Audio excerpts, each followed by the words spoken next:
The wind howled like a dying beast as she stepped through the iron gates of Blackthornne Keep, the place the entire north called the Monster's Fortress.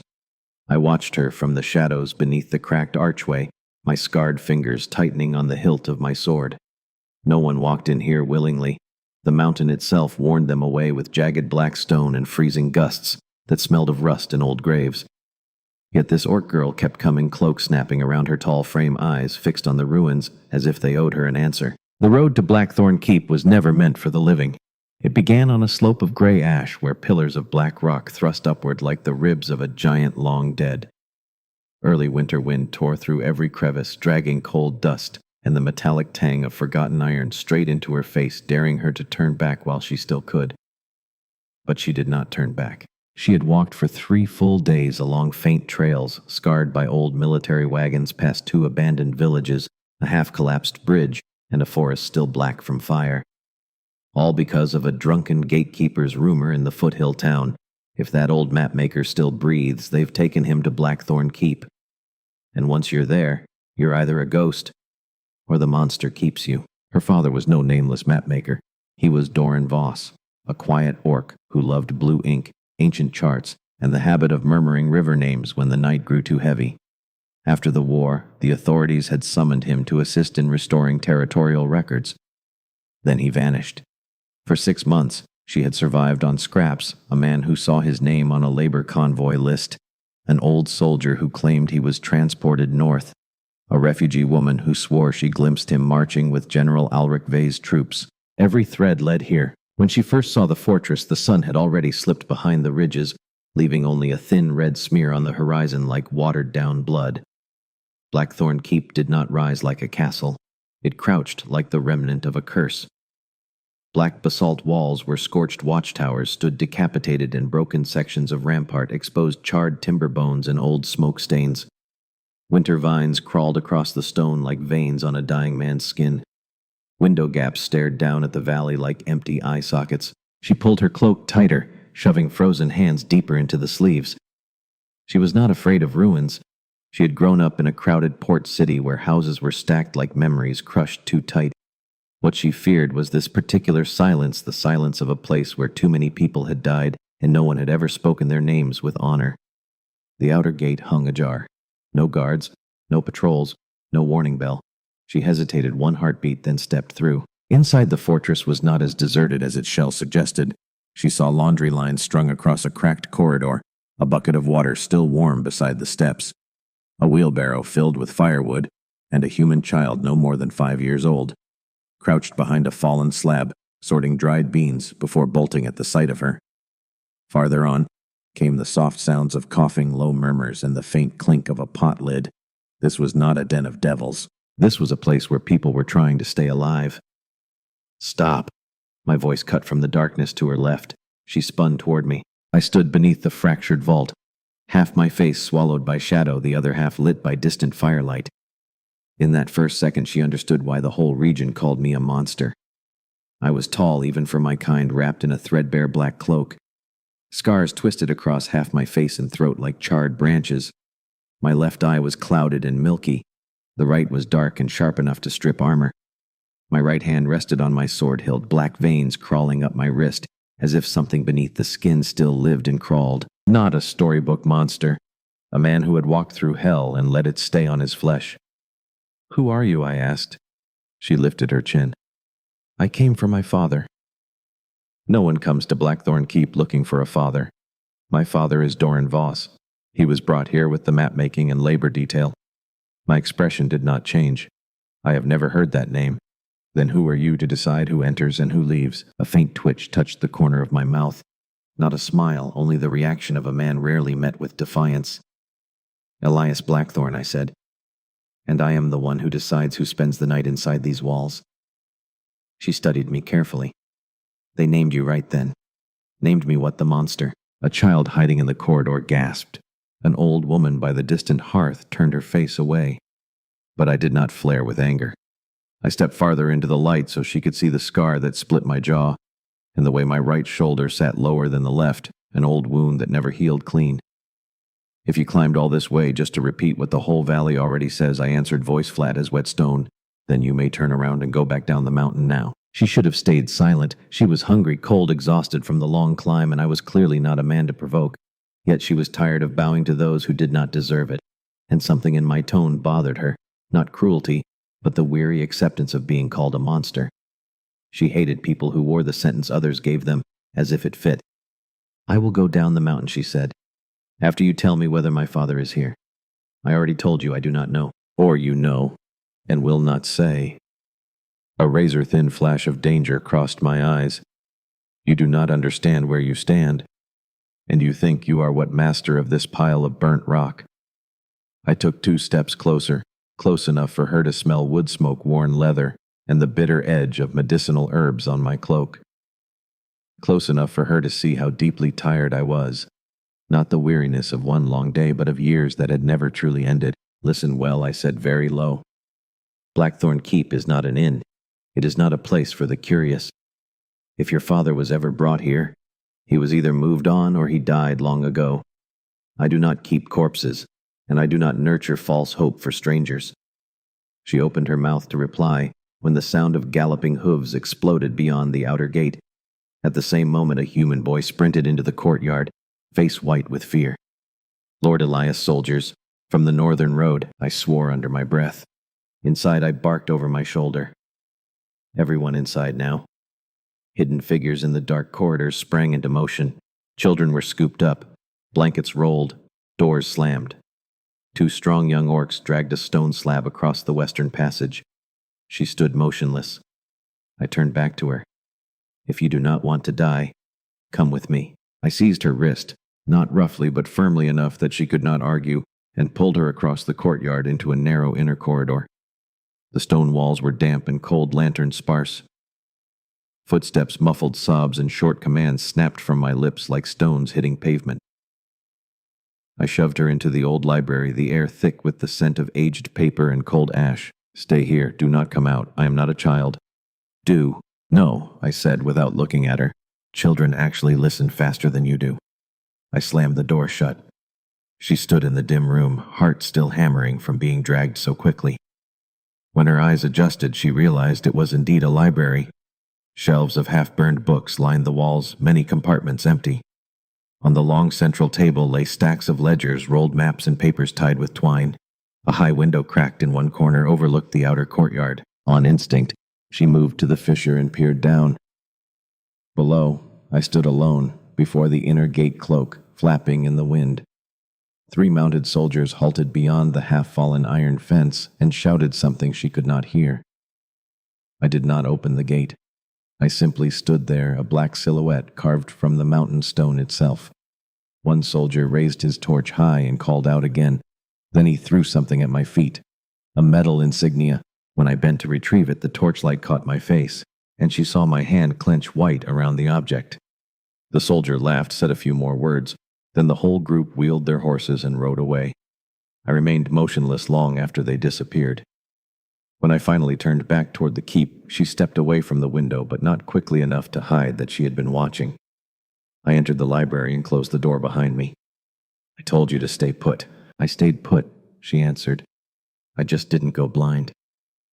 A flicker of something, not amusement, not anger, almost exhaustion crossed my scarred face. "A soldier from Vay's old command brought that insignia all the way to Blackthornne Keep in the middle of the night," she said. "I assume that means you are more than simply a man hiding in the mountains." "I never claimed to be simple." She glanced at the insignia now lying on the table, 2 crossed spears over a ring of flame, the old symbol of the northern military district. "You once served under Alric Vay long before he learned to wear justice like cheap jewelry. Then my father may truly have passed through here." I stayed silent. In that silence, she understood the most important thing about me. I did not lie easily. I could conceal, evade, omit, but I was not the kind who poured out sweet falsehoods like nobles and officials in the lowlands. "I will remain here until I know where he is," she declared.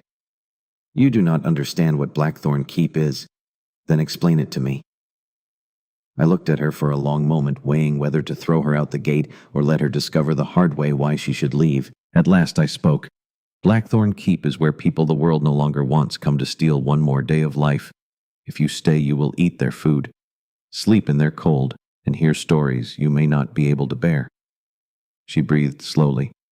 I served 3 months in a field hospital after the war in Dunhollow. I have heard dying men call for their mothers, and for the names of those they killed. Do not decide for me how much I can endure. Wind shrieked through the cracked window. Somewhere in the courtyard, a child was being soothed with a quiet lullaby. I turned away. Empty room on the south side. Breakfast porridge at first light.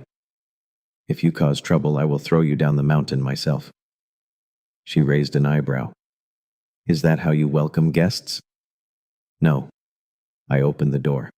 That is how the monster lets you spend the night. I watched my own shadow vanish down the stone corridor.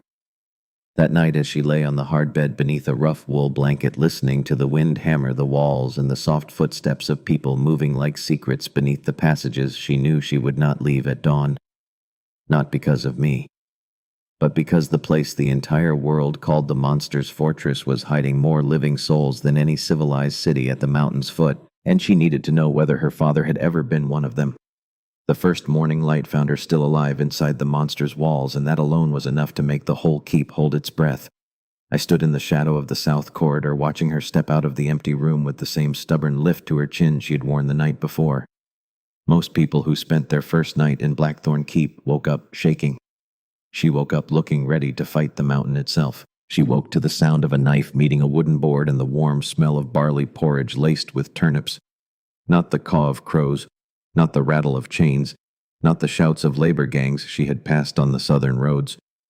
Just ordinary sounds, the kind that made her lie still for a few heartbeats, until her body believed she was no longer out in the wind. The so-called empty room on the south side was little more than a low-ceilinged cell, with a wooden cot against the wall, an old chest and a narrow window overlooking a rocky cleft. Someone had left a jug of warm water and a slice of dark bread on the sill. No note, no name. She dressed quickly, pulled her cloak around her, and stepped into the corridor. In daylight, Blackthornne Keep looked nothing like the cursed ruin the legends described. Under the thin gray dawn, she saw weeds pushing through cracked paving stones, fresh timber bracing the walls, 3 large kitchens with fires already burning, laundry lines heavy with wool, and baskets of dried herbs hanging from doorways. About 20 souls lived here, men, women, children, both human and orc. None wore military colors. None looked like loyalists to any lord. They looked like people who had run until the world stopped chasing them. A small human girl peeked from behind a pillar, clutching a rag doll. An orc woman was wrapping a bandage around an old soldier's hand. 2 boys carried water buckets. A boy with a missing leg sat on the steps splitting kindling. Blackthornne Keep was not a monster's lair. It was a shelter patched together from rubble, stubbornness, and everyone history had thrown away. She followed the porridge scent to the main kitchen. Old Marta, back bent like a question mark, ladled steaming mush into earthen bowls. Beside her, a blonde teenager sliced the last of the dark bread. No sign of me yet. You the new girl who arrived last night? Marta asked without looking up. Yes, I'm Marta. Eat first. If your hands are still good after that, help me sort the root herbs. Nobody gets to be useless here for long. She almost smiled. That sounds a lot more welcoming than Elias Blackthorne's greeting. Marta snorted. If that boy ever learned how to greet someone properly, the world might have seen fewer wars. She carried her bowl out to the inner courtyard and sat on the stone steps beside a small hearth. The porridge was thin but hot, and it tasted like survival, the kind of meal people make when they know real hunger. While she ate, she watched me appear in 3 different places at once. One moment I was checking the western roof with a broad-shouldered orc youth. The next I was carrying a feverish toddler from the kitchen to the warmer sick room. Then I was squatting beside the broken wheelbarrow fixing its axle. I spoke little. My orders were short, sometimes curt, but no one feared me the way a tyrant is feared. They looked at me the way people look at the main beam holding up the roof, not gentle, not openly loved, but certain that without it everything would collapse. The longer she watched, the less anything about me matched the stories except the scars. People said I ate lost travelers alive, yet I carried an old woman with aching joints down the stairs as carefully as if she weighed no more than kindling. They said I kept prisoners in stone cells, yet every door in Blackthornne Keep had no outside bolt. By midday, Marta thrust a basket of dirty roots into her hands. If you really know herbs, wash and sort these. She sat on the porch and began separating wolfroot, bitterbark, willow peel, and night lily leaves. At first, Marta glanced over as if waiting for a mistake. After half an hour, the old woman gave a satisfied grunt. Your father teach you most of it, and the rest? Hunger taught the rest. Marta laughed outright. In the afternoon, they took her down to the lower ward, where 3 people lay shivering with mountain fever on beds of dry grass. She changed cool cloths, mixed charcoal and honey to stop vomiting sliced willow bark into thin strips. When I walked in while she was binding a splint on a child's broken shin, I stopped in the doorway and watched for a long time. You've settled into Blackthornne Keep faster than I expected, I said. She did not look up. I thought the monster wouldn't let strangers touch his people. You're not a stranger anymore. She paused, fingers still on the child's leg. Then what am I now? Someone who knows how to set a splint right. I stepped closer, eyes on her careful hands. In this place, that's worth more than gold. When I bent to steady the child's shoulder so she could tie the bandage easier, she noticed the strangest thing about me. I was gentle with anything fragile. It did not fit the scarred giant who was supposed to be a monster. The following days fell into a rhythm she had forgotten humans could still live by. Mornings meant porridge, firewood, the sick, the children, and boiled medicine. Afternoons brought roof repairs, mending clothes, hauling water, and reading names of those who needed to be moved before the mountain wind changed. Evenings were thin soup, low fires, and half-finished stories told carefully because caution had become more natural than trust. She reopened the old library with 3 patient children who helped dust the shelves. Half the books had been scorched, but enough survived histories, old tax rolls, fairy tales, medical texts, campaign maps, poems, and bundles of handwritten letters. She wiped the cracked window, rearranged the volumes by subject. The children began coming every afternoon to sit and listen while she read. On the 6th day, I walked past the library door and stopped. She was reading an old tale about a white fox that played dead to escape hunters. 3 children sat at her feet, mouths open. Afternoon light slanted through the cracked glass, falling on dust motes and her dark hair. I did not enter at once. I leaned against the doorframe like a man who had forgotten the world still contained steady voices and stories that did not end in total despair. She looked up and caught my eye. Are you planning to stand there frightening the children? One boy turned, saw me, and grinned. Lord Elias, I think the fox is going to get caught. Any fox stupid enough to let itself be caught twice deserves it, I answered. The children giggled. She frowned. That line doesn't belong in a fairy tale. I never belonged in one either, but I stepped inside and took the nearest chair by the door. She continued reading. I stayed until the story ended, then idly turned the pages of an old herbarium, my scarred fingers lingering on an illustration of plants that healed burns. On the 8th night, she could not sleep. A child's fever had spiked. An old woman coughed blood, and when everything finally quieted, she stepped into the corridor for water. That was when she saw my shadow slipping through the western gate, black cloak sword low on my hip, a large sack on my back. She should have turned around. Instead, she followed. The path hugged the cliff, then dropped into a narrow ravine behind the keep. Night wind cut like knives. She stayed in the darkness and watched me stop at a tight fissure in the rock and whistle 3 short notes. From the shadows stepped a human woman clutching a small child, followed by 2 elderly men and a 12-year-old boy on crutches. They trembled with cold and fear. I handed them a sack of dried rations. A waterskin pointed out the southern trail through the forest and spoke quietly. Cross the second stone bridge, then turn west. Do not light a fire before dawn. If anyone asks, say you have never seen Blackthornne Keep. The woman tried to kneel in thanks. I stopped her with a sharp gesture. Go. She stood frozen behind a boulder. The monster of the Black Mountain, the one they said hung human bones from the gates, was secretly guiding refugees across the border in the dead of night.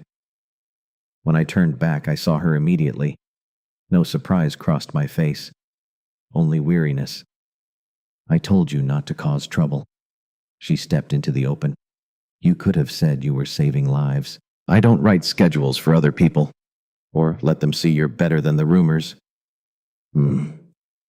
I stood motionless in the mountain wind, my long shadow stretching across the stone. The people who survive because of Blackthornne Keep don't need pretty stories about me. They need me to keep my mouth shut. She looked at me for a long time. Then I'll keep mine shut too. I should have been satisfied, but what flickered in my eyes looked more like pain. Lyra, I said the first time her name left my lips like something breakable. Don't look at me as if staying here long enough will make everything about me forgivable. She frowned. I never mentioned forgiveness, but you're starting to think I'm not the monster. My voice dropped dangerous in the way that only hurts myself. That mistake will cost you. She took one step closer. How many people have you saved from freezing, starving, or being treated like garbage by soldiers? Not enough. That's not an answer. It's the only answer that matters. I walked past her toward the keep. She remained standing in the wind, watching my back disappear. She understood that what had just slipped out of me was not anger at her, but anger at myself. And that dangerously was the moment she truly began to wonder what Elias Blackthorne had been before the war tore him into this. Blackthorne Keep kept its worst truth locked behind a rusted iron door no one ever mentioned.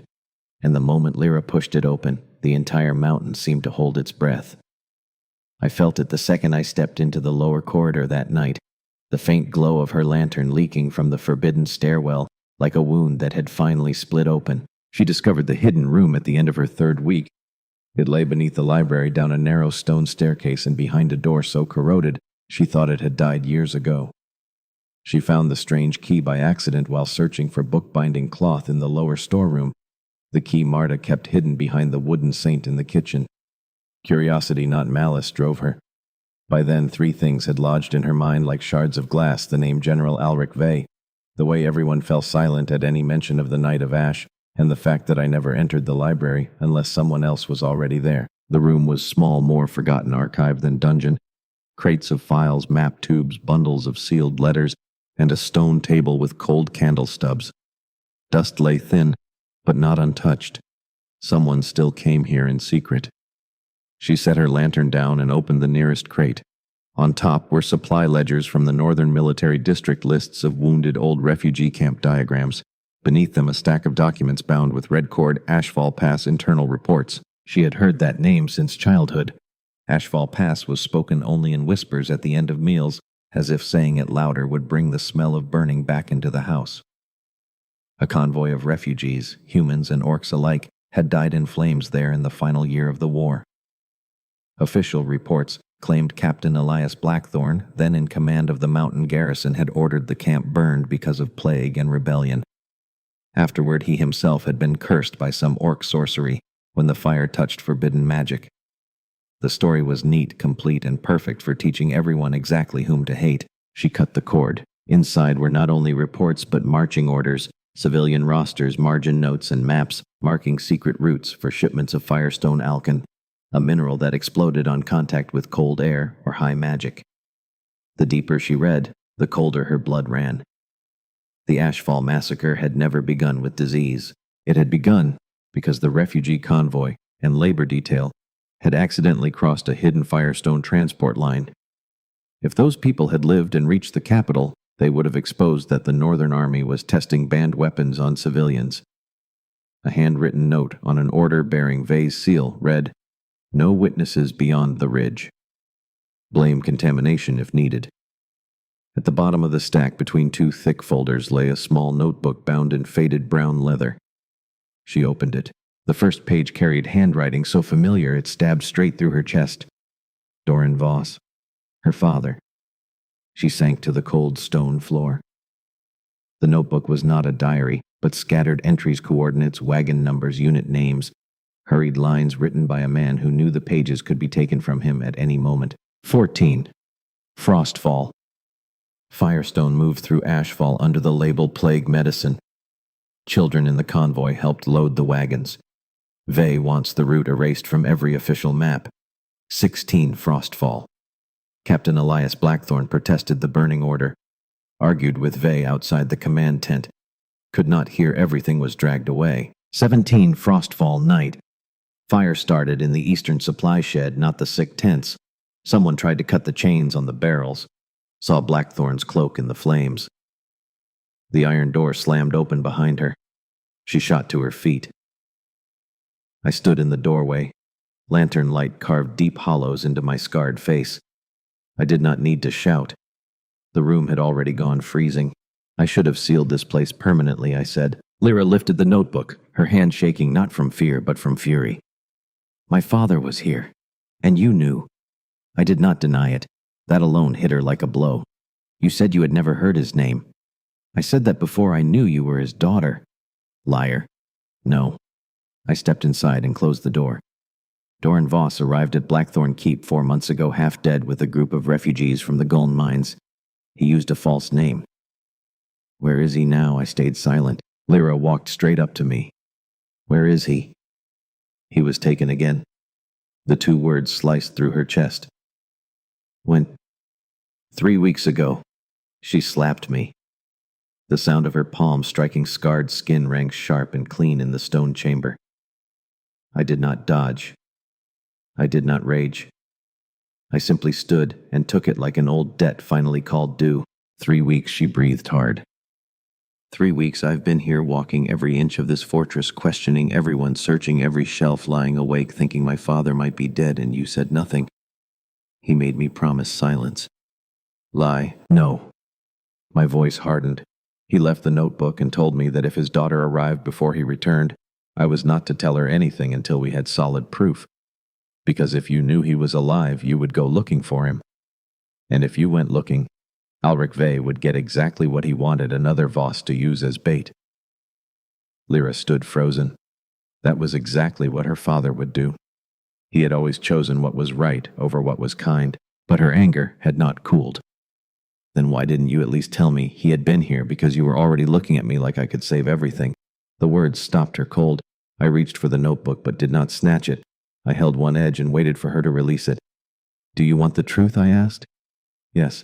And then what? Then I will decide whether I should hate you the way the rest of the world still does. A ghost of a smile, more sorrow than mockery, touched my lips. Fair enough. I set the lantern on the stone table and began to speak. The night of Ashfall had not started with fire. It had started with the smell of fake disinfectant. Ve's troops set up the checkpoint on the pass under the excuse of quarantine for the refugee column. I was then captain of the escort detachment and had smelled something wrong the moment I saw Firestone crates listed alongside medicine and rations. I protested. I demanded the civilians be moved first. Ve laughed and asked when the army had ever needed a conscience's opinion. I did not draw my sword that day. I set eyes on the floor.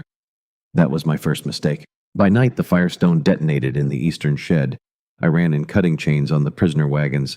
A section of the camp was already burning on preset orders. Guards opened fire on anyone trying to flee, then reported that the rebels had set the fires themselves. I saved a few wagons, a few dozen lives. Not enough. While dragging a cart full of children clear, a barrel exploded directly in front of me. The flames clung to my skin like they had memory, and left the black veins that still crawl across my flesh. I did not burn them, I said quietly. But I had been inside the machine long enough that when it crushed them, their blood still stained my hands. Lyra did not interrupt. Afterward, Ve needed a monster to blame. A young officer who had defied orders and been twisted by forbidden fire, perfect for the tale. I gave a bitter laugh. He spread the story that I had gone mad, that orc sorcery had cursed me, that I had ordered the burning to stop the plague. Some soldiers believed it. The rest chose silence. And you hid here in Blackthornne Keep. Not immediately. I leaned lightly against the table. I tried to bring proof out. But everyone I approached ended up dead or changed their story before sunrise. In the end, I came to Blackthornne Keep, an abandoned fortress sitting exactly on the road no one wanted to travel. I came here to disappear. And instead, you started saving people. I looked at her then for the first time since the story began. Perhaps because I had not saved enough at Ashfall. Silence settled between us, not heavy like before, but like thick snow over ashes still cold, yet no longer burning. Lyra slowly sat on the stone bench. My father knew all of this. He knew more than I hoped. He had copied several original orders before they sent him to the labor gangs. He kept some pages. Ve needs him because he is the only man who remembers the exact Firestone route and the location of the main hidden cache. Where is the cache? I said nothing. Lyra's eyes locked on mine. You know, I have a strong guess. Then we go. No. Lyra stood. You just told me my father may still be alive, that he has proof, and that the butcher of Ashfall is hunting him, and you say no. I say no, because if I walk out of Blackthornne Keep with you right now, I will bring Vey and his entire army to our gate, and if you go alone, you will be dead before you reach the bottom of the pass. So what do you want to do? Wait for the right moment. Lyra's fists clenched until her knuckles whitened. You have lived by waiting too long, Elias. The words struck something deep inside me. She saw it clearly. I took one step closer, very close. And you live by running straight into the blade. Don't confuse the two. Lyra should have stepped back. Instead, she stood her ground. At least running into the blade still means you were living. Lantern light painted my scarred face, tracing the black veins that looked as if ash had eaten into my throat. My eyes were so dark she could not tell whether they held anger, pain, or something else that had grown too fast to name. You should hate me more right now, I said, voice low. It would be easier for both of us. Maybe I tried.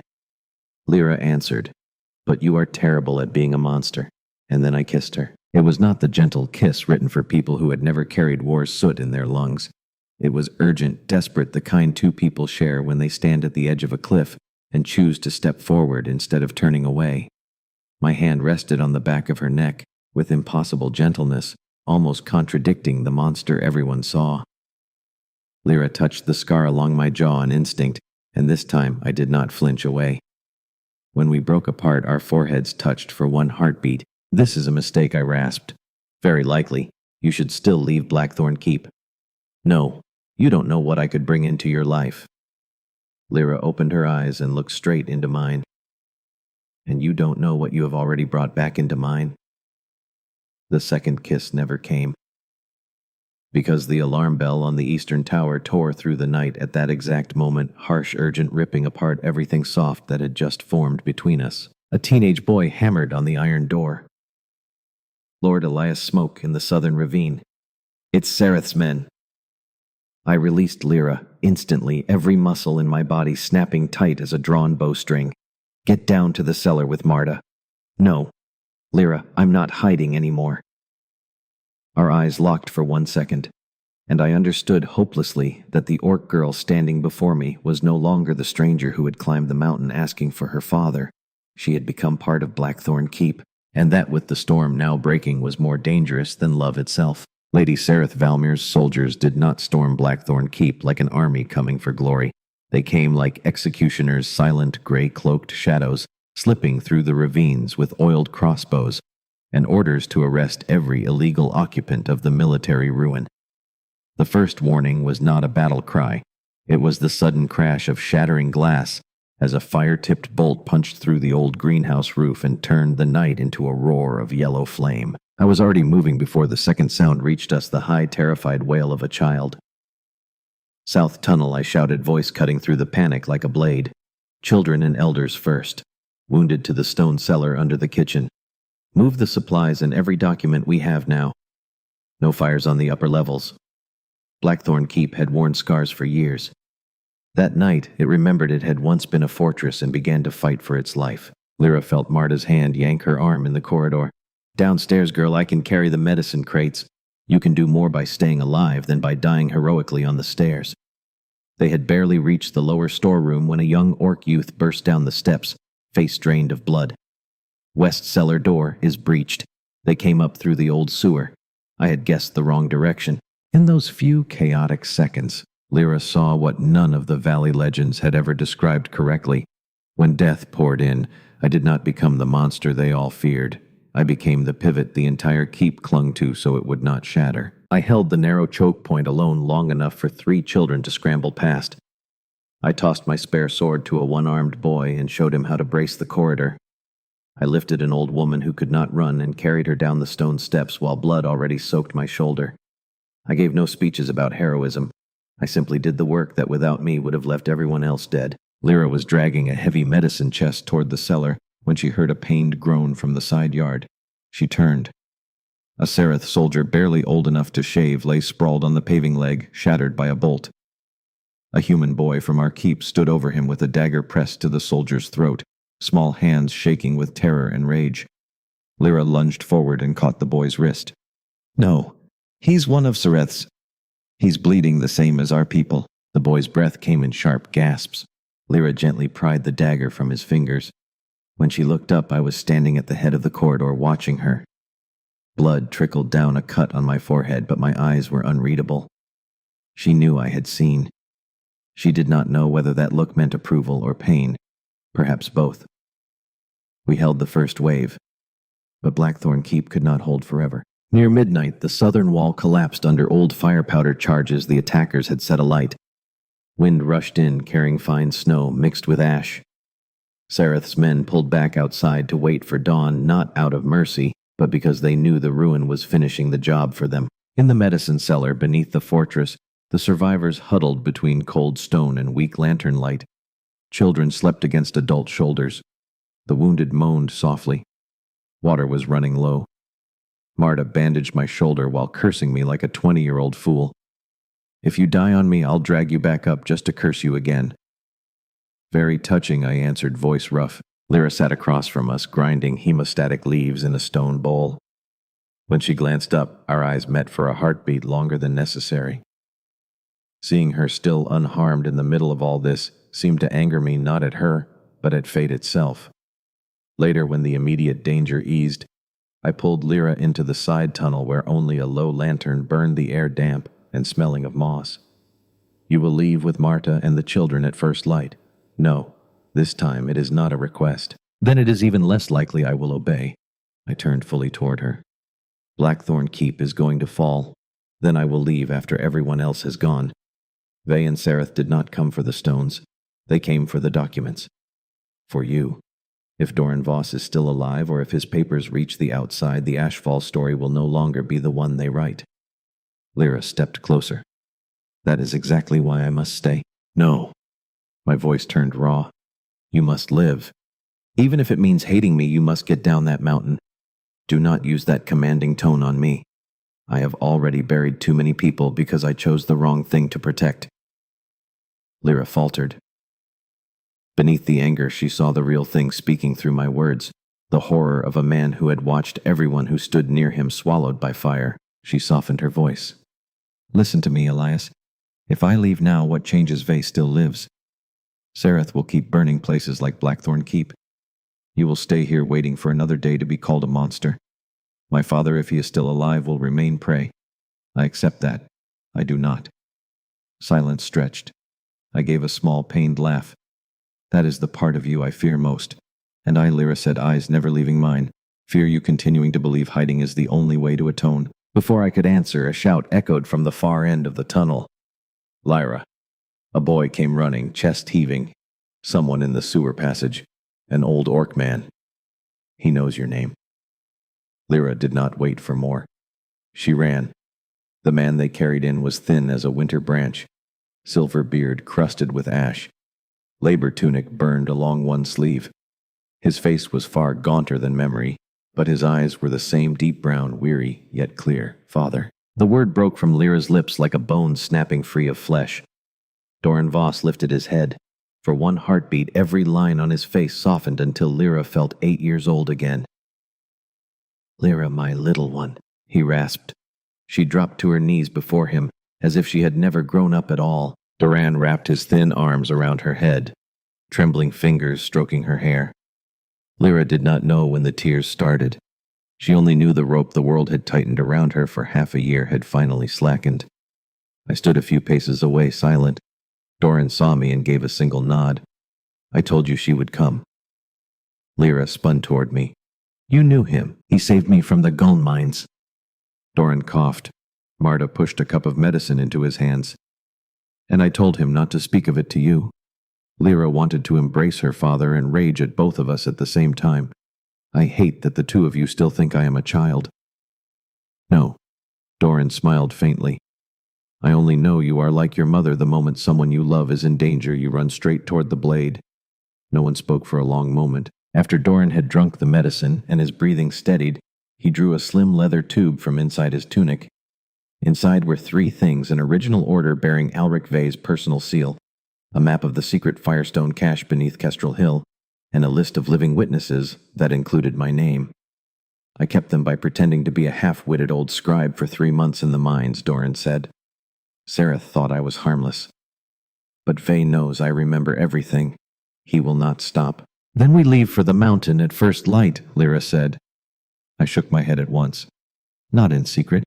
We go straight to the Reconstruction Council in Valacourt. Marta nearly dropped the medicine bowl. Lyra stared at me. I looked only at Doran. I am done hiding. The words left my mouth like the last heavy stone finally lifted from my chest. Doran closed his eyes for a moment, pain or relief, perhaps both. Are you certain? No. A tired smile tugged at my lips. But Lyra is right. I have lived too long as if the only sin I committed was surviving. Lyra looked at me then, scarred face, blood-matted hair, torn cloak, eyes dark to the bottom, and understood that this man had never needed anyone to declare him innocent. He needed someone to force him to accept that atonement sometimes meant stepping into the light so the truth could finally be named correctly. The rest of the night was spent preparing. Children, elders, and the wounded left through the south tunnel before dawn. Marta led the first group. Doran, Lyra, and I would follow with the documents. 2 young men stayed behind to set false fire traps and buy time if Sareth's soldiers broke in. Before we left, Lyra turned for one last look at the library. One corner of the roof was blackened. The smell of scorched paper hung in the air like an unsaid goodbye. I stood behind her. If we do not come back, I will come back. Lyra cut in. I studied the side of her face. You always speak as if deciding something can make the world obey. No. She stepped toward the tunnel entrance. I only believe there are a few places worth returning to. Blackthornne Keep is one of them. She did not hear my answer. She only felt my hand brush lightly against her back as we began the descent into the dark tunnel, like a promise that needed no words. Valacourt's white towers rose against the sky like a promise that civilization had won the war. But the moment we crossed the city gates, I smelled the same lie I had tasted for years, expensive paper perfume and the quiet fear of being exposed. After 10 years of hiding in the ruins, I was walking straight into the light, and every scar on my face burned, as if the sun itself remembered what I had done. The Reconstruction Council called an emergency session at noon. The news of the attack on Blackthornne Keep and Sareth's men arriving ahead of us by fast riders. I did not hide my face. No hood, no cloak pulled high. I wore the cleanest black tunic Marta had managed to save, left my sword at the outer door as ordered, and stepped into the great hall with my scars bare for every lord and clerk to see. Lyra walked on my left. Doran walked on my right, frail but upright. The moment we entered, the entire chamber fell into a stunned hush that rippled outward like a stone dropped in still water. Lady Sareth Valmere spoke first. She was beautiful in the way that makes other people feel dirty simply by standing near her soft voice, clean eyes, words measured like poison diluted in honey. How touching, she said. A disgraced war criminal, a forgotten scribe, and a young orc girl arrive with a handful of charred papers and expect to rewrite history. I felt my hand tighten at my side, but I stayed silent. Doran spoke first, voice steady, despite exhaustion. I have not come to rewrite history. I have come to give it back its true name. Then the documents were laid on the long marble table. The original transport order for Firestone disguised as medicine, Vey's handwritten note. No witnesses beyond the ridge. Blame contamination if needed. The map of the secret cache beneath Kestrel Hill. Seal's signatures, dates, everything matched. Sareth fought every line, calling them forgeries, calling Doran a senile old man, calling Lyra an emotional child, and calling me a man with every reason to lie. When it was my turn, the hall went deathly quiet as I walked to the witness circle of white stone. My name is Elias Blackthornne, I said, voice low, but carrying under the vaulted ceiling.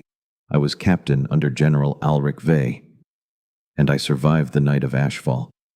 I told them everything without shielding a single truth. What I had seen, how I had protested, how many I had saved and how many I had failed, how I had let myself live in darkness for 10 years because I believed it was the punishment I deserved. No one laughed. Some stared at the black veins on my face with genuine horror. Others looked as though they were hearing the word monster for the first time and realizing it had been used by the victors to cover their own sins. When I finished, Sareth changed her attack. Even if every word is true, she said smoothly, You were still an officer present at the massacre. You admit you did not stop it. Does that make you innocent? That was the real blade, not whether I'd been framed entirely, but whether justice had any room left for a man who was both victim and failure. I opened my mouth to answer. Lyra stepped forward before I could speak. No, she said clearly. He is not entirely innocent, and that is exactly why his words can be trusted. Every head in the hall turned toward her. People who are completely blameless are very good at claiming the blood on their hands is only mud. Someone else splashed on them. Her gaze locked on Sereth.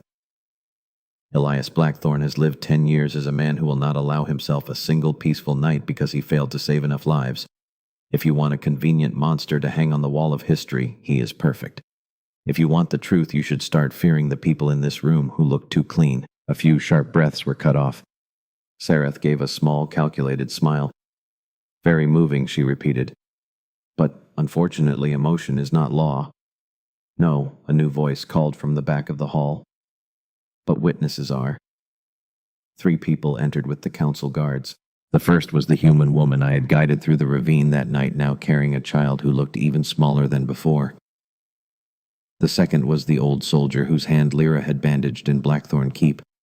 The third was a one-fingered veteran who had survived Ashfall. Marta had brought them by a different route after the first group split. The veteran leaned on his crutch and spoke. I saw Captain Blackthorne cut the chains on the prisoner wagons with his own hands.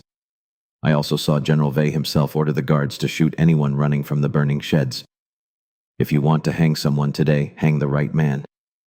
The hall broke, not with shouts, but with smaller, more terrifying sounds. Clerks whispering, chairs scraping, one counselor coughing as he realized he would finally have to choose a side. Sereth had not lost yet. She was too calm. Then she tilted her head. A detonation shattered the eastern doors. Glass exploded inward. 3 men in gray cloaks burst through short crossbows already raised toward the evidence table. Down I roared. Everything after that became motion. One bolt slammed into the stone pillar where Lyra had stood a heartbeat earlier. Doran was shoved to the floor. Sereth stepped back just quickly enough that Lyra realized the woman had expected this. One assassin leveled a knife at the child in the woman's arms. I had no sword, but I was still Elias Blackthorne. I threw myself between the blade and the child, blocking the first slash with my scarred right arm. Bone cracked under the impact. I twisted the man's wrist, drove my shoulder into his chest, and slammed him against the pillar. A second bolt meant for the mother's shoulder punched through my own tunic instead. Pain flared hot and dry in my side. Lyra did not remember screaming. She only remembered snatching a heavy brass lantern from the table and smashing it across the third assassin's skull before he could reach the documents. Council guards finally flooded in. It was over in less than a minute. 2 assassins lay dead. 1 was taken alive. Sereth was held where she stood, and I knelt on one knee in the middle of the white marble floor, blood soaking slowly into my black tunic while the child I had just saved continued to cry against my chest. The entire hall saw it. No words were easier than the truth laid bare before them when forced to choose between saving his own life and saving another's. The monster of Blackthornne Keep had not hesitated. The trial did not end that day, but the outcome had already changed. 3 days later, Alric Vey was arrested when the Kestrel cache was raided and the Firestone stores matched every document exactly. Sereth lost her seat, her honor, and the spotless image she had worn like armor. The council could not declare me completely innocent. I would not have allowed it. But they voided the old treason charge publicly, corrected the Ashfall record, and granted legal protection to every refugee who had ever found shelter in Blackthornne Keep. When the verdict was read, I sat very still. Lyra knew why. Some men had worn a sentence so long that even when it was lifted, the skin beneath still carried the scar. Spring came late to Blackthornne Keep. When we returned, the southern wall was still blackened. The greenhouse lay in shards, and the library smelled so strongly of smoke that we had to leave every door open for days. Yet the fortress still stood. Marta stood in the courtyard, hands on her hips, watching children and young men rebuild the roof beams. Told you it wasn't its time to die yet. Blackthornne Keep was no longer a secret, and for the first time it was allowed to become something else. A healing station for refugees, a library of wartime testimonies, a shelter for those driven from their villages, a place where children could grow up learning that monsters and men are sometimes only separated by who tells the story first. Doran lived. He was weaker, often had to sit while writing, but he began sorting the archives again with Lyra. Some afternoons she would pass by and hear her father and Marta arguing cheerfully over whether letters should be filed by date or by event, while I stood in the doorway listening as if it were the strangest and most beautiful music life had ever given me. One early summer evening, when the late sun still clung to the mountain rim and the wind had finally stopped biting, Lyra found me on the broken western parapet. I stood looking down into the valley. One hand braced on the stone, the new scar from the crossbow bolt still pink across my shoulder. "You're skipping dinner again," she said. "I'm enjoying a night when no one is trying to execute me." Lyra stepped beside me. "Enjoying doesn't sound like something you're good at." "I'm learning." Wind stirred her hair. Below us, children chased each other across the broken paving. From the kitchen came Marta's voice scolding someone for dropping a pot. Lyra leaned her shoulder against the stone. "Do you think you will ever get used to not being the monster in the old story I was quiet for a long time?" "Probably not. Some mornings I still wake up believing I should have died at Ashfall instead of the others." Lyra never offered false comfort. She never had. "Then live in a way that honors the fact you are still here." I turned to look at her. The last sunlight made my scars look less like fire and more like the rough map of a land that had survived a storm. "You always speak as if that is simple." "Not simple," she answered. "Just clear." I gave a small, quiet laugh. "I once thought you came to Blackthornne Keep only for your father." "I did come for him and stayed for—" Lyra looked down into the valley where new grass was pushing through the ash.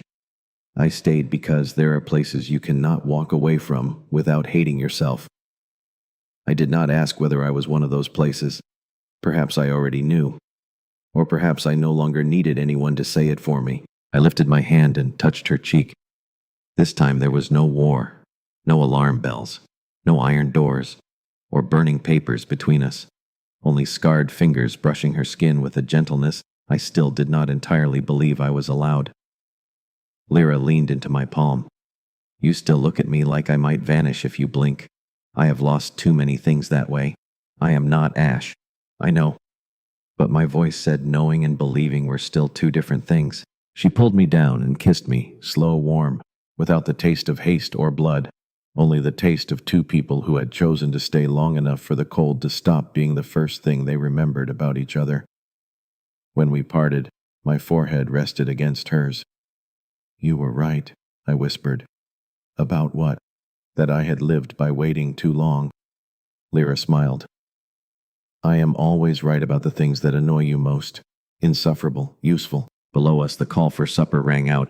A child shouted Lyra's name. Marta began threatening to carry the pot outside and dump it on anyone still missing. I breathed out, half exasperation, half peace. We walked down from the wall together. Not monster and savior. Not fallen soldier, and the woman who came to fix him. Just two people who had seen the worst and the best of each other and had still chosen to stay. After that, people stopped calling me the monster of Blackthornne Keep. Some called me the survivor of Ashfall. Some called me the keeper of the fortress. The children simply called me Elias, usually when they needed someone to mend a wooden toy, build a tent, or carry them across a muddy puddle. And Lyra, on the warm nights when the library fire burned low, would look across the room and see me standing in the shadowed corridor, quiet, solid, like the black wall that had once sheltered so many the world had thrown away. She would think the truest name for me was not the one the world had given. It was the one I had finally learned after everything.